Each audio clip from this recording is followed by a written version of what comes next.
Fursa zipo.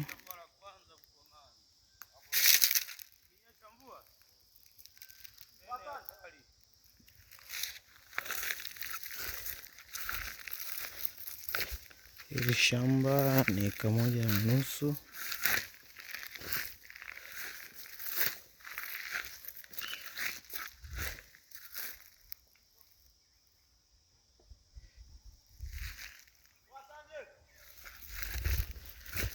Tuko na mkulima Chazi pale,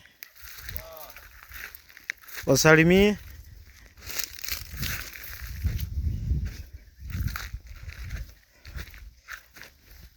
Naona nakagua parachichi pale.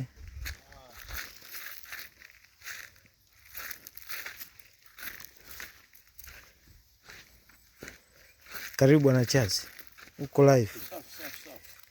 Ipo live hapo Yaani hapa sisi tunaangalia kitu kama hiki inaitwa avocado test now. Ukiangalia stage hii unajua Januari parachichi itakuwa limekomaa na tayari kwa kubia harvested. Kilimo kazi ndio hiyo, parachichi iko vizuri, imezaa iko safi. Safi ndio kilimo chetu. Tuko vizuri. Tuko vizuri. Karibu. Kwa kama mnavyoona migomba pamoja parachichi na maandalizi ya mashimo ya kahawa.